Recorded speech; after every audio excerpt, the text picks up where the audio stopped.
question. But the bans have started to come through. Yeah, of course. Ari going to be taken away from Chenny Boy. Has seen a little bit of a hit, as we've been mentioning, but Chenny Boy was playing Ari, actually had 2 games on Ari before 5.2 even hit. So before that movement speed from the Orbit Deception, and was still managing to win. So need to be banning that one away. Lee Sin going to be aimed at a Pink Bomi, of course, is going to be his comfort champion, but it's an interesting ban here as Sion gets banned away as well. Sion is seeing so many bans on this patch. so many bans. They're respecting how reliable he is in the top lane. Whenever you can have a tank that will do his job every game. The one thing you can say about Sion is, okay, he's never going to really do any damage, apart from if you stand in his queue in very early levels. There are some funny highlight videos of Sion damage. Okay, well, but it's I'm going to say relevant. the AD Sion probably going to stay away from competitive for now, but he's always going to get tanky. Whether it's the natural scaling he has from his W, whether it's, he finishes that Frozen Heart on Warmogs, he's so reliable in fights and he has such a safe laning phase that if you can just take away that unkillable tank, it opens up a few more hyper carry AD carry choices. Yeah, it's true. And actually, Huey getting a respect ban of the Vi here as well. And I really like to see that coming through. Of course, only played Rek'Sai and Vi so far in the OPL, but Rek'Sai, she's still available, and he could pick that one up if he wants to. Lissandra, of course, going to be banned away, but not really needing too much of a mention. She's very strong at the moment. It's been interesting to see Rek'Sai fall through picks and bans. It fell through the last pick and ban. It's available. I'd expect one of these teams to snap it up just because Rek'Sai 5.2 saw some big changes. 5.3, she's pretty much at the same power level. She's still very, very strong. And any jungle champion that can be a viable split pusher has very good AoE wave push with the Q, and then globally grouped. Just gives you so many more strategic options, almost like you have 2 teleports on the team. Yeah, and speaking of teleports, top laner is being looked at here from Christmas Trees, but Nah has seen a few hits, and it's a little bit dangerous first picking that one away. Of course, that Mega Nah not quite as reliable, and a Pink Bomi considering that Nidalee for the jungle. We'll see whether he goes for that. Yeah, we'll see if they go with the Nah. I really like what they've done with the changes, just because Nah, they first targeted the laning phase, which was very strong, so I understood why they went for that Q harass, just to tone him down in laning phase. Now, the moment that he jumps out of Mega Nah form, the Mega Nah's 15 seconds, so that's the shorter duration of Mega Nah, but importantly, also 15 seconds is the cooldown period before he can build up that rage again. So the big thing there is that the moment it comes down, you can now time it. You know it's that 15 seconds. It's much easier to communicate the timing window of the downtime, and you can really build around those huge Mega Nah engages that much more. There's that much more counterplay with the clarity of the 15 seconds duration, then 15 seconds downtime.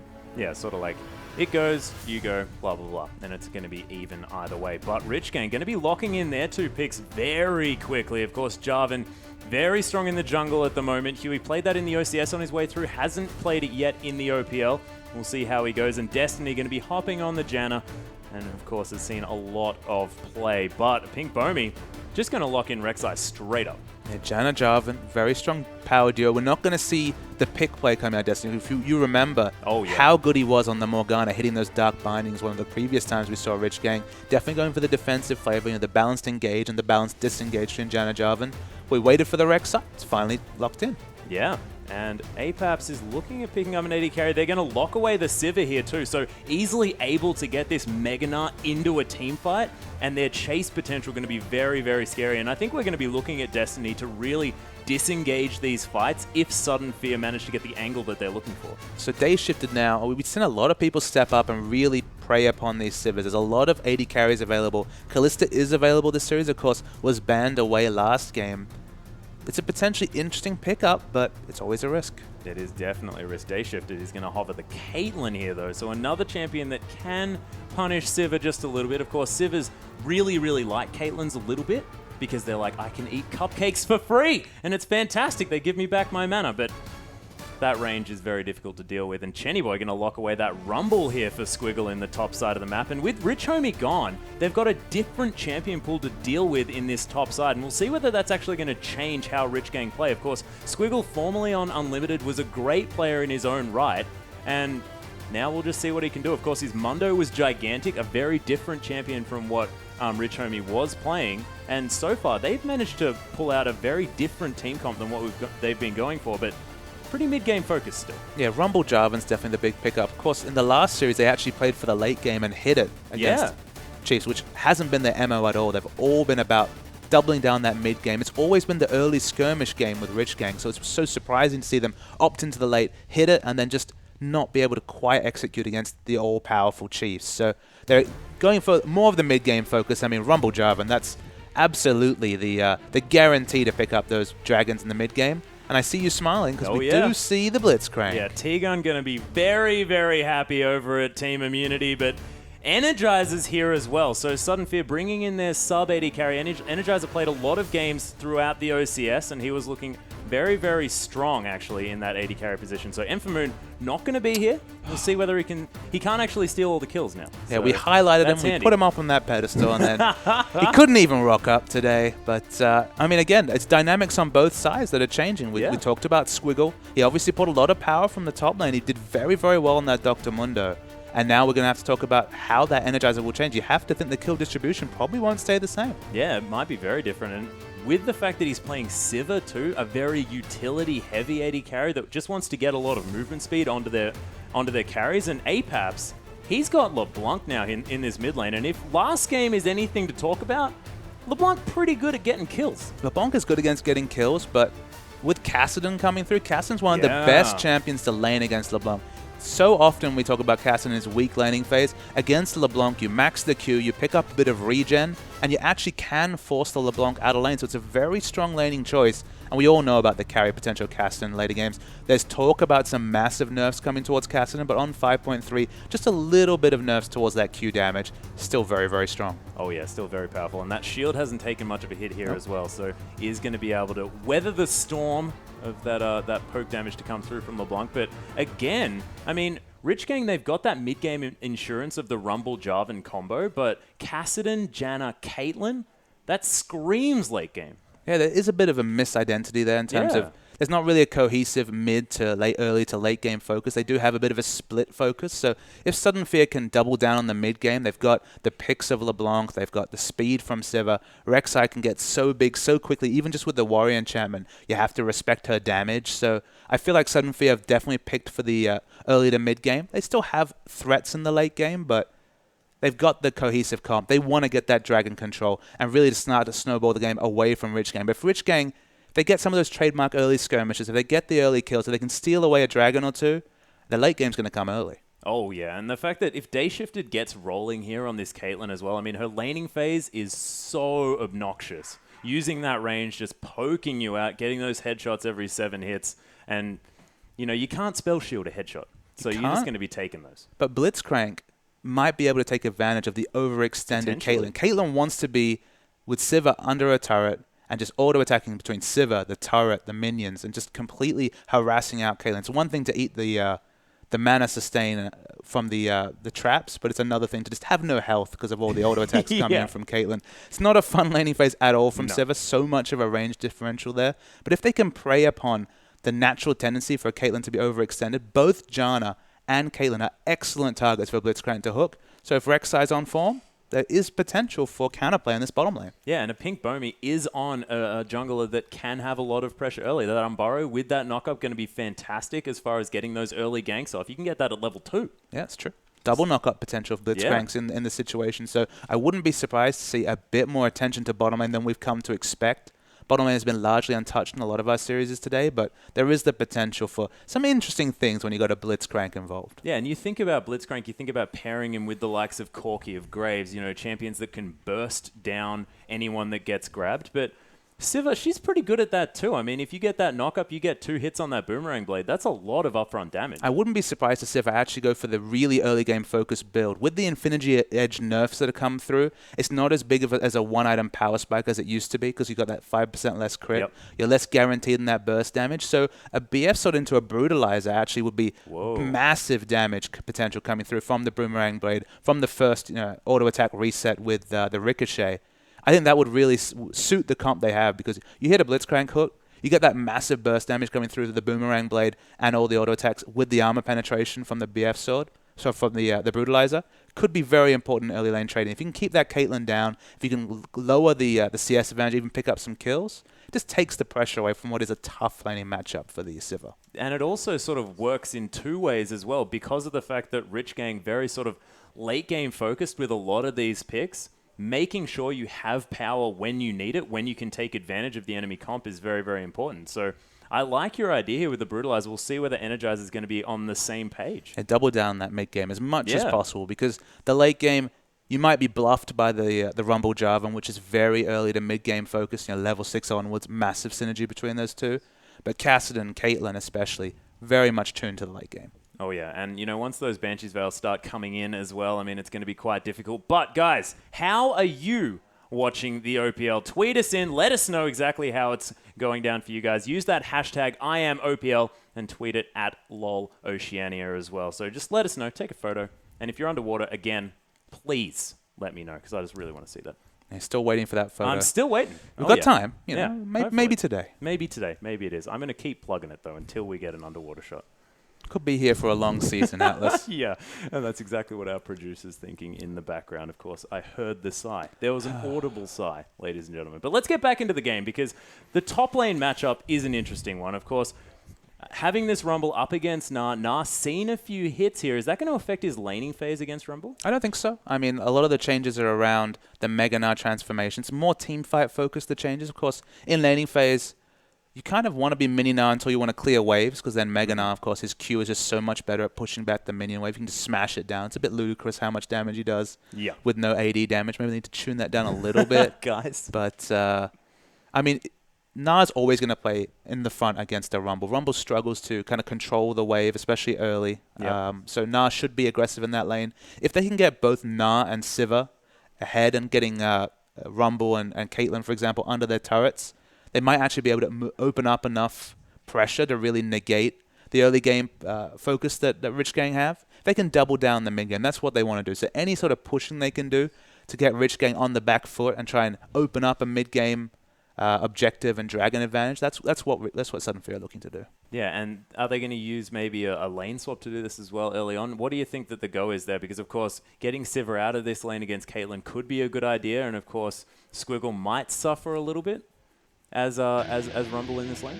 I mean, you can definitely 1v2 as Rumble. It's not what it was many patches ago, but it's doable. You do have a bit of wave clear, but I'm sure we're going to find out the answer to your question very, very soon. Yeah, as we hop onto the Rift, ladies and gentlemen, with Sudden Fear taking on Rich Gang. Rich Gang for their second match of the night, of course, falling to the Chiefs in that 50-minute slugfest. And we'll see whether it's still playing on their minds, because, of course, that was a very long game, and it can be super taxing for these teams. And we'll see whether Rich Gang can pull their way through it. Sudden Fear. Into this one. They've got the Blitzcrank. If Solo Q has taught us anything, is they're looking for an invade. Oh, of course. And Brawler actually has the Boom Boom Blitzcrank skin as well, so he's wanting to be punching people. Yeah, the KO punch is what he wants to put out. And look, if Bomey's really on with the knockups as well, there's a lot of synergy there. Could be a KO punch for Rich Gang. Oh, yeah. But Sudden Fear, they are moving around towards this top side. Christmas trees hanging out up here as well. There is a ward, though, so Rich Gang going to be able to spot this one out if it comes through. And you can see very defensive warding. They're respecting this Blitzcrank early on. Understandable. You can do so many repeated invades with a Blitzcrank in competitive. It's not just run at the enemy blue buff and hope to get a hook. You can repeated engage. You can wait to 155 and contest a buff. Even just pulling it out and delaying the jungler's first buff by 10 seconds can be massive in these early levels. Oh, yeah. And an interesting fact here about Brawler as well. The one victory that they've had so far in the OPL has been with Leona, sort of more of an aggressive support, when he was playing the likes of Lulu, Nami, Janna, sort of all of these disengage type supports all the way through the OCS and into the OPL as well, but not with quite as much success. And we'll see whether, Brawler's playstyle works out a little bit better on this Blitzcrank. It's very interesting to see an invade with Brawler, but not a lane swap. So it's actually a Sivir 1v2 going on this game. Had to skill the Boomerang Blade at level 1 just to hope to get any sort of CS, but Sivir's been basically, it's almost doubling down, saying, all right, this laning phase is going to be tough. Screw it, no laning phase. You can lose your turret, whatever. We're going to try and get this Blitzcrank roam going. And speaking of Blitzcrank roam, there's a Rek'Sai in his pocket as well, and they're looking to make something happen in this mid lane, but Jenny Boy, he's more than happy as Apex has pushed this one up. Brawler just going to drive right by this mid lane. Give himself away completely as he meanders on down to that bottom side. And Energizer, he's been zoned out of this lane almost completely. So what Rich Gang need to do is they need Destiny and Huey to roam invade the red buff. They can get an outnumbered engage, and it's only a level 1 Blitzcrank. It's an Energizer's basically been had to pick up only experience in the bottom lane. They should be able to stop the 3 buff from coming through. But if they do get a 3 buff, look, it's not helped Energizer, but it might be helpful for them. Yeah, is it going to be enough, though, here? I mean, is it getting the jungle ahead worth the fact that this bottom lane is now so far behind? Well, look, it wasn't necessarily a skill matchup. It was a very difficult matchup coming through for the Sivir. They've basically completely thrown her under the bus at this point. So basically, the lane control is 100% in Day Shifted's pocket. So they have to at least get the 3 buff to pay off for no lane control. And whether that's worth it against a comp that outscales them, maybe not.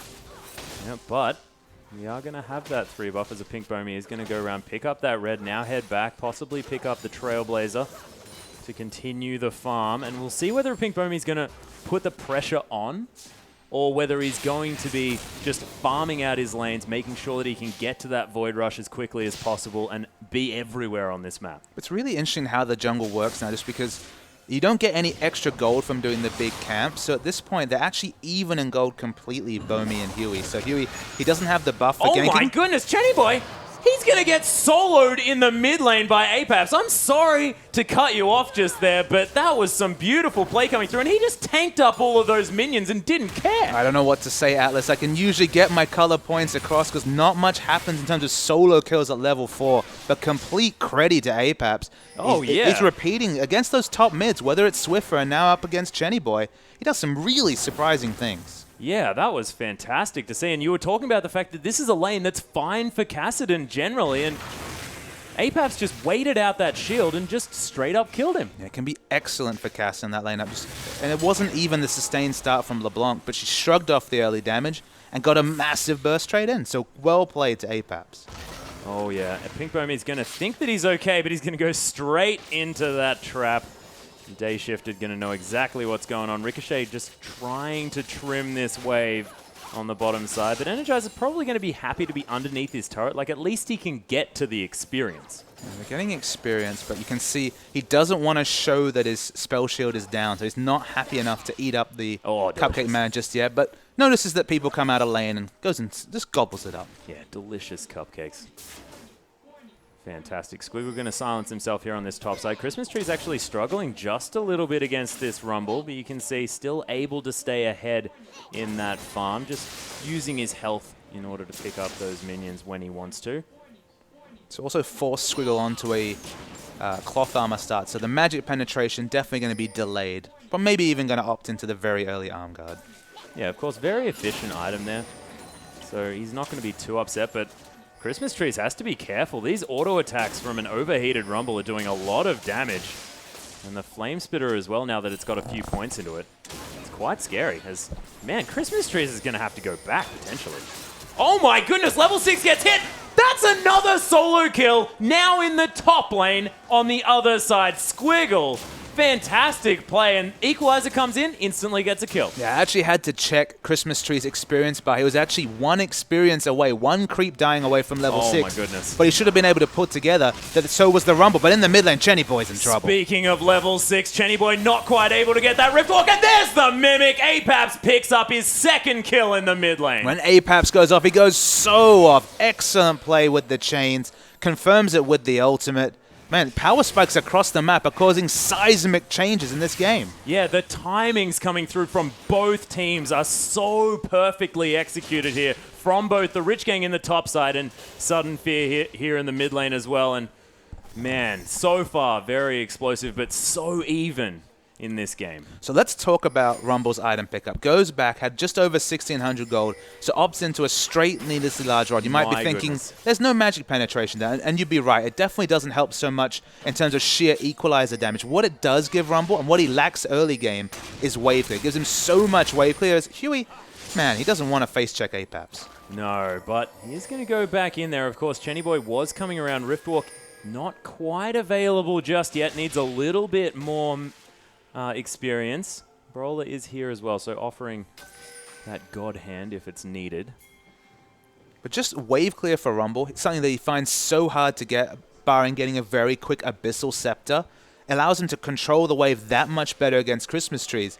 Ergo, he will not be pushed in as much, and it gives him more lane control against a Nas, something that we already assumed would be completely a Nas advantage. So that pickup, while it's not going to help the early dragon, should help his lane significantly. And speaking of early dragon, Christmas Tree is just going to teleport straight in here and start walloping on this neutral objective. Huey is around. They can see what's going on. Equalizer going to do so much work onto Brawler here. Piltover Peacemaker is going to miss as the flash is used by Brawler. Does get the grab onto Squiggle just to get him away from his team. The sacrificial play. Ace in the hole comes through. A double kill already for Day Shifted as Apaps picks up a sneaky one onto Chenny Boy, but Rich Gang, they bully Sudden Fear off this dragon, and they're going to be able to pick it up. Yeah, Rich Gang's position was excellent in that fight. Very well laid down, split the team completely with the equalizer. Didn't matter how much magic penetration he had. There were so little options for Sudden Fear to disengage after they started the dragon. They were a bit greedy to start it, knowing that Squiggle still had his teleport up, and they paid for it. Oh, yeah, and Apaps actually went for the Chalice here as well, so isn't quite doing the damage with that distortion that he wants to be doing, as he wants to get a lot more of that magic resist so that he can stand up to this double AP comp. But is that the right decision here? It's an interesting option. I mean, the big issue there was he was sitting on about 1,500 gold. If he'd actually spent that on the completed Athenes, or maybe even just a needlessly large rod to have more impact in the fight, it would have been okay. I mean, basically he's gone for the Athenes over Merlinomicon instead of picking up a very early flask. So if you think about it, flask costs about the same as the difference between those items. So it's not a big deal. He has 15 less AP, but during a long fight, Athenes will be more advantageous. Again, it was just a big issue that the person who was fed on their team was sitting on the gold. So they were getting no advantage out of the 3 kills from Apaps. Now you can see Rich Gang, they've allowed Destiny to start roaming around Day Shift, and now with a pickaxe advantage there on the bottom side. Just more than happy to stay safe, farm from range, and Destiny's free to roam, and he's going to head back to the bottom side, but that is getting scary now for Sudden Fear, because if Destiny can get all the wards that he wants, it's going to be quite dangerous.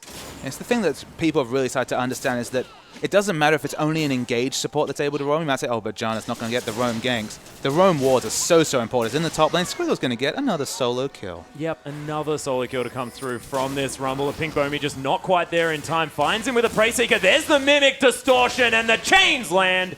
And Apaps picks up his 4th of the game. Yeah, I mean, Paps has been excellent at roaming at the right time. He's able to push Chenny Boy in. Chenny Boy, he's behind. There's nothing he can do with just a Catalyst. Hasn't been able to counter push down mid. He'll eat a little bit of turret damage, but not much. So it's a successful roam, but it comes on the back of a solo kill. So definitely not the big advantage Sudden Fear were looking for. Yeah, and Squiggle's still ahead in this lane, of course, and Christmas Tree is not going to be able to capitalize on that death at all, as, of course, not going to be in that lane. Apaps now trying to clear out this mid. Of course, they did manage to push that top wave to the turret, so Squiggle's going to lose out on a few minions here. But Chenny Boy just going to shield up that Mimic Distortion, and Apaps going to be forced to play back just a little bit. And is this when the lane really goes into the favor of Cassidy, now that he has that Rift Walk and he can disengage if he needs to and be aggressive when he wants? Well, I mean, he needs the Rod of Ages to start stacking up. He's got 1,300 gold, so he's close to finishing that item. Once he starts to have the health pool and the kind of the stacking advantage, that's when it really goes towards Cassidy. But the issue, I guess, is that LeBlanc's doing well. Cassidy eventually will start to negate that advantage and be safe and farm up in a lane. And as a hyper carry, you never want to let Cassidy get going. It's the other lanes that's the big deal. Solo kills are coming up in the top lane, and in the bottom lane, a significant advantage for Day Shifted means that Sivir is going to be on the back foot the whole laning phase. So, unfortunately, Rich Gang just have a massive global advantage in terms of pressure. Yeah, Squiggle's actually going to get gnawed into the wall here in this top lane as Christmas Trees hops into that Mega Gnar form, but a Pink Bomi not wanting to come through, of course, would have had to dive. Squiggle had his flash available here as well, so didn't really want to jump onto that very, very fed Rumble. Sort of not that, maybe not very, very fed, but he's quite strong. He's very, very powerful, especially given the lane matchup. You have to remember he's in what is effectively a counter laning matchup, and he's ahead in CS and has global gold and kills in his pocket. So he's feeling pretty good for himself as the Rumble. Energizer not going to be found by that ace in the hole. Day Shifted was looking for the kill, but Huey's around here. They're going to spot him with that ward. There's the ace in the hole, and Energizer just dies. Destiny manages to get an E on him. He's trying to tank up this turret. Brawler, they're going for him as well. Huey, he might fall down, but the heal, is it going to be enough? Yes, it is, and Huey survives. A pink Bomi not going to be able to get anything. Yeah, the turret juggling was a bit awkward from Huey, saved by Day Shifted in the end. They picked up the first kill without even an assist for the Jarvan. Such was the damage coming through from the Caitlyn ultimate. It's going from bad to worse in every lane barring mid for Sudden Fear. Yeah, and Day Shifted, you have to think this could be the Infinity Edge coming through already. If it's a 13-minute Infinity Edge, which it is, it's pretty scary now for Sudden Fear. He even has 350 gold after the boot, still in his pocket. So, I mean, the gold lead from Caitlyn over Civ is 1,500 gold, which, I mean, with the roam start, with Brawler not entering lane until about level 3 for the Caitlyn, I guess we shouldn't be too surprised. Yeah, well, it's true, and we'll see whether Energizer can make up for it. Of course, is still behind sort of 20 CS, which is the same deficit that it was, at about, 5 minutes into this game? So is managing to keep up, but when these kills keep rolling through and when, a Caitlyn's able to dive you onto your turret and take it at the same time, you have to think that Rich Gang easily just going to rotate this Caitlyn around. Now in the top lane, looking to push down these outer turrets one by one. Yeah, it was actually Day Shifted in game 1 on the Sivir that got completely out-CS'd by Jinx and just basically was on the back foot, couldn't do much, and the game was played around the Sivir, never hit the mid-game power spike. Yeah, actually a Pink Bomi looking for this one. The Equalizer going to do so much work onto this Rek'Sai as Brawler just going to silence Squiggle, who'd already silenced himself with that ultimate. Apap's looking to come in and get something done, but a Pink Bomi is going to have to head back after these Raptors because, of course, there's not a lot of health there and had to burn that flash as well. This Chenny boy's possibly looking for something. Second Sivir that we've seen really struggling in lane, unfortunately. Not much that he can do. And Dayship just going to prey upon him. Is already at a very superior item timing, and all Energizer can really do is provide the on the hunt at this point. I think Bomi does have the upgraded jungle item, going to be able to take away his red buff here as well. Has a lot more farm than Huey does on this Jarvan, who's been a little bit more active as far as ganking is concerned. So we'll see whether putting a lot of farm onto this Rek'Sai is going to work out. Brawler caught out by Chenny Boy here just a little bit. There's the Cataclysm immediately flashed out of by Brawler. And the Boomerang to come through here as well. Christmas Trees has to be careful. Those Harpoons starting to do some work, but Huey gets melted already. There's the rocket grab, and Energizer picks up a kill. Christmas Trees about to evolve into that Mega Gnar. There's the Flash Gnar into the wall as well. The Wallop not going to quite land, but Destiny, he's going to fall down. Squiggle tries to be a golden flamethrower, but doesn't quite make it. The double kill for Christmas Trees, and that is a clean ace for Sudden Fear. The turnaround ace out of nowhere for Sudden Fear, but so much credit to Christmas Trees. I cannot believe he got the double Gnar against the wall on both the Kassadin and the other target. We're going to see the replay. So Huey, he's only level 7. You were going to ask, is there going to be a big disadvantage from the CS? Just wait to see how fast he explodes during this fight. The normally frontline tank Jarvan dies instantly, but just wait for Christmas Trees. He finally builds up to Gnar, and it's a picture-perfect double Gnar. I didn't even know the hitbox was that big. Just scoop both of them into the turret. With the overheat in the backline, Rumble did a lot of damage. Didn't matter, though. Complete ace for Sudden Fear. And that was a beautiful boulder toss over the wall there as well, picking it up in the fog of war as well. So Christmas Trees now able to pick up a Spectre's Cowl for himself. They grab their first dragon, even up that objective. And Rich Gang have to be careful when they engage these guys. Another rocket grab onto Huey, not quite under the tower. His Brawler has a giggle about it as well. He definitely has the rocket grab mechanics down very, very well. Yeah, there's the silence to come through, but a Pink Bomi, you are in so much trouble. Ace in the hole secures that kill as Day Shifted picks up his 4th. And this outer turret in the mid lane's going to fall. No turrets taken for Sudden Fear, and Rich Gang are sort of just able to take them at will now with this huge Caitlyn. I mean, Rich Gang have shrugged off the earliest ace in the OPL this season. A 15-minute ace is almost unheard of in competitive play. But they shrug it off, pick an exit kill, use what their Caitlyn advantage has gotten them, which of course is wave clear. You might say Caitlyn falls off in terms of team fight damage in the mid game, certainly not in terms of turret sieging, and they might be able to open up a 3-0 turret lead so quickly. Oh yeah, and with this insurance of the Rumble and Jarvan as well, as Chenny Boy comes through trying to steal away a blue buff, but Apap's going to be able to secure that. The next outer turret going to fall down like clockwork from Rich Gang. Of course, Christmas Tree is unable to hold off 4 members there on the top side. And that is going to be okay. But Sudden Fear, they probably knew this was going to happen. What is their reaction that they have to have at this stage? Is it going to be a lot more warding around this map? Because you have to think, now they're losing the map control now that those outer turrets have fallen down. And the one thing I was actually going to observe before the crazy fights and aces came through is that with the extra gold, Bomi picked up a Sightstone, but in terms of vision, they were significantly behind in vision, despite having a double Sightstone comp. So they didn't have the wards down to really open up a comeback in the game. But you're correct, they need to get the wards down, because Siv's their only real strong wave clear option. She needs to be rotating at the same type as Caitlyn. As if you look on both lineups, it's all about AD carries when it comes to the wave clear available in this game. Yeah, and that Boomerang Blade is doing some work. You saw Day Shifted take a lot of damage from that one.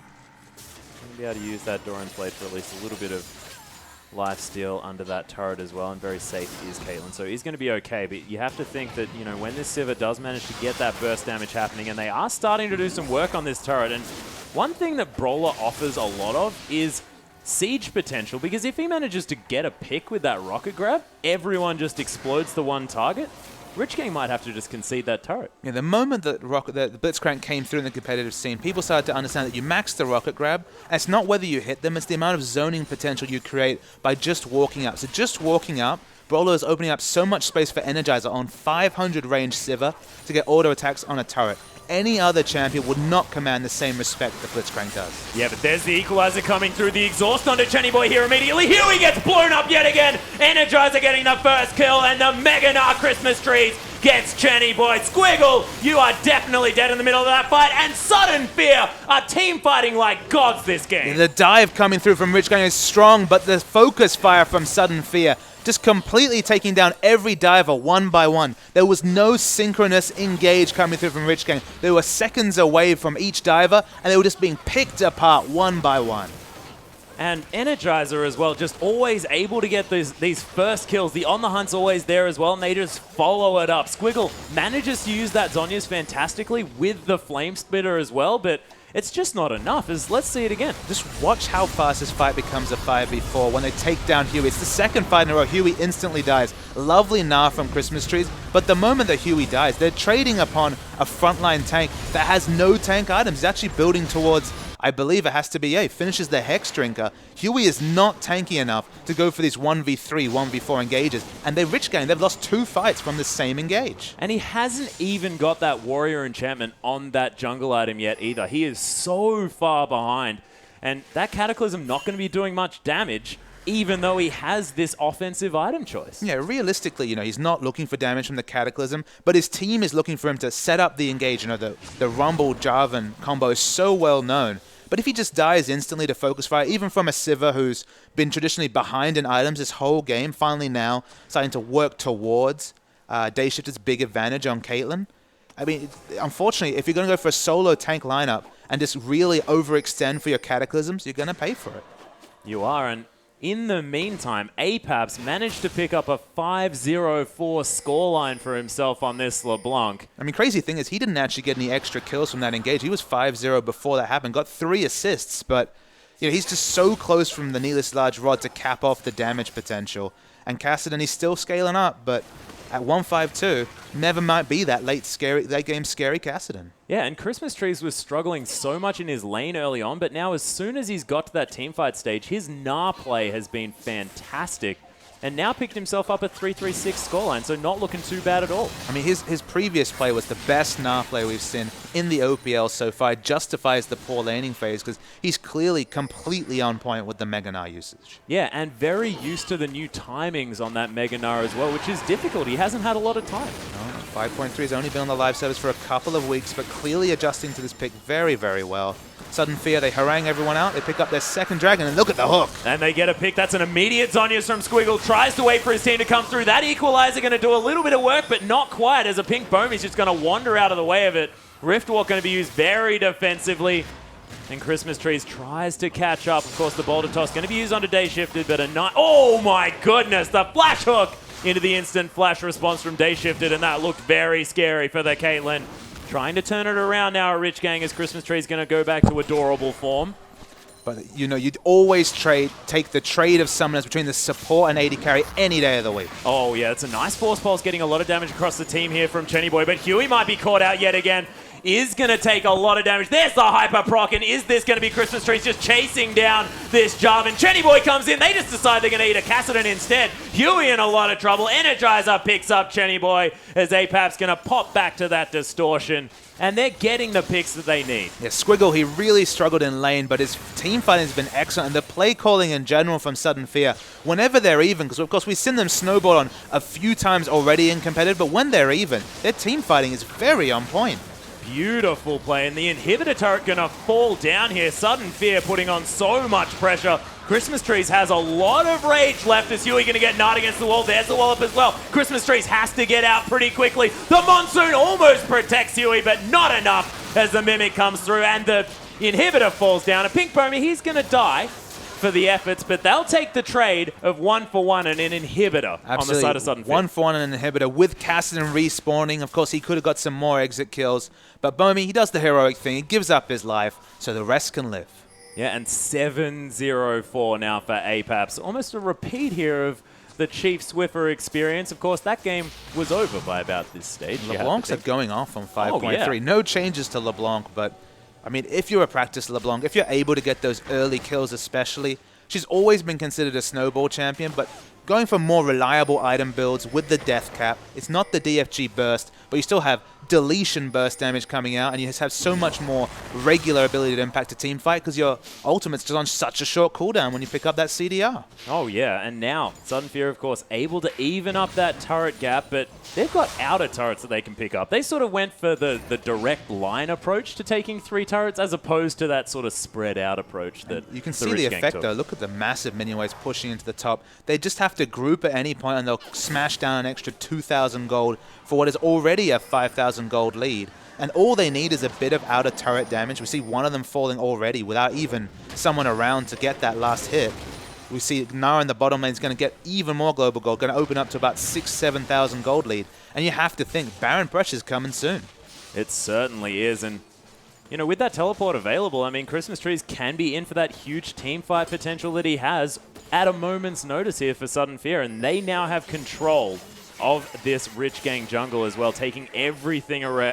The Raptor's going to fall to Energizer here, who's managed to, you know, keep that gold deficit at exactly the same point. Still, of course, props to Day Shifted for continuing to stay in the lead on that front. Does have a pickaxe in his inventory over Energizer as well, but Sudden Fear, I mean, they don't really need this Sivir to get farmed and fed because she's still got on the hunt no matter what items she has. The other kind of interesting thing I'd like to see them do is to have a Pink Bomi actually be the split pusher, not the Gnar. Gnar actually does more neutral damage than Rek'Sai does. So if they do a 4-man Baron without Rek'Sai grouped, of course Rek'Sai can split push faster with all the AoE clear with the Q. She can just teleport happily into the Baron when she needs to secure it with Smite. They have so many different flexible options because they have realistically 2 global ultimates available with all the map pressure. No tunnels are going to be removed, even the really aggressive ones towards the enemy red buff. There's so many options for Sudden Fear. It's an embarrassment of riches for them. Oh, most definitely. And, I mean, you're talking about the fact that they have sort of 2 teleports, but Void Rush is on such a low cooldown as well. It's like they've got 4. Does feel like that. I mean, the Baron is completely uncontested. It falls down. Didn't even need to show it on the mini-map because there was just nothing they could do to contest it, Rich Gang, with all the sidewave pressure and all the super minions pushing in the mid. Yeah, we're watching Squiggle sort of struggle to clear out this wave. Void Rush going to be used just to get a Pink Bomi back into this top side. Now has that Locket of the Iron Solari available as well. Use that at Baron just to keep everyone healthy. And these Baroned up minions, they're going to take this inner turret in the top side. And are Rich Gang going to be able to stop them from taking even more? It's such a struggle. They need to get the picture-perfect Rumble Jarvan ultimate, but they failed it twice. They're going to be just that much finger off the pulse when it comes to going for that big engage because it's failed them a few times. And Rich Gang and Chenny Boy especially struggling this game. They most certainly are. And now, sort of, this is the first time we've seen Huey on Jarvan and not looking nearly as comfortable as that Rek'Sai or, of course, that Vi as well as Sudden Fear. They're going to use that Locket of the Iron Solari just to give themselves a little bit of the shields in order to keep them okay. This Siege minion doing some work, continuing to power down on this turret. Apex got the huge chunk onto Chenny Boy. He has to go back. So again, even though they have the short range, look at this. It's actually the Siege minion still doing a lot of damage to this inhibitor turret. He's the real MVP at this point. They don't need, it doesn't matter they got 500 range in their AD carry. Plenty of range on that Siege minion. Oh yeah. The sixth man doing some work here as Energizer. He's able to pop through and get some auto attacks, but there's the inhibitor turret falling down. Christmas trees, a two-man not decent there on the Day Shifter, who has to flash and heal to get out of it, and Rich Gang are melting at the hands of Sudden Fear. Huey now, he's going to get knocked up. Day Shifted in the backline is able to get a little bit of damage down. Ace in the hole comes through, a big Bomi. He's going to take that one up, and Sudden Fear, they're not done. They're looking to end. Yeah, they've got so many members available. They're not going to get the engage they want. They're falling very low. They need to back away. Energizer going to use that spell shield, not actually necessarily here, as Apex just looking to get some auto attacks off, does pick up the Nexus turret, but Day Shifted is going to be able to clear out these minions, but 2 inhibitors down, a Nexus turret down, and Apex 8, 0, and 5 picks up just another needlessly large rod. Who needs a Void Staff? Absolutely. He's just getting such high AP values. The LeBlancs today have been off the chains. Sudden Fear, they don't have the... I'm sorry. I'm sorry, stream. I did it. It wasn't on purpose, but they do take the dragon. That was beautiful. So 3 dragons to 1 now in favor of Sudden Fear. They get that 5% movement speed that's going to help out so well here with Energizer as well. Chenny Boy getting caught out just a little bit. Chains are going to land. There's the rocket grab as well. Chenny Boy, see you later as legendary Apex continues to be legendary this game. Scuttle Crab's going to fall down. And Rich Gang, they can't leave their base. And so much validation to Energizer. A horror laning phase, no support. If this was Solo Cube, like, where's my support, man? What's happening? He's actually the first to get to the last Whisper, is ahead in items against Caitlyn. So it took 28 minutes of pain, but finally, validation for the Sivir. Yeah, and currently 75% kill participation as well on this Sivir. Looking fantastic thus far. They're going to be able to take down this open inhibitor. You have to think, although there's only 3 members of Sudden Fear. Sivir's actually back away. Yeah, Sivir's actually pushing up the side. They're going to struggle to take objectives just because, again, they're very short range with their auto attacks. So smart to back away, but they can easily push down bottom. And Rich Gang, they're kind of just relegated to their base. Yeah, Brawler can sort of make everyone in melee range, though, you have to think. Atlas, Chenny Boy's level 11. To give you an idea, so's Destiny. That's how far behind this Kassadin is. His lane opponent is 14. In fact, everybody's 14 bar Brawler on Sudden Fear. He doesn't even have the base stats. The Rod of Ages is completed, but he just needs the base stats at this point, does Chenny Boy. Oh, Destiny gets picked out here. The Nas straight into the wall. The Cataclysm over there as well, but Huey, he's just melting. Chenny Boy gets exhausted as well, doing no damage in this one, but it is going to be the follow-up kill. Day Shifted able to get something done as Apex. Day Shifted's going to fall down. Squiggle now tries to get some work done, but he's stuck between a rock and a hard place as the legendary Apex continues to get kills. Christmas trees in the backside gonna pick up Chenny Boy. The ace comes through for Sudden Fear. 10-0-8 on this LeBlanc. Just huge performances coming through from this Sudden Fear lineup, and they've come to play now. Of course, 1 and 3, now looking fantastic at 2 and 3. They actually get the hook onto Destiny, makes him play with the Monsoon. Won't live to this another day, but Christmas Trees, he's not having any fun. He wants to finish this game.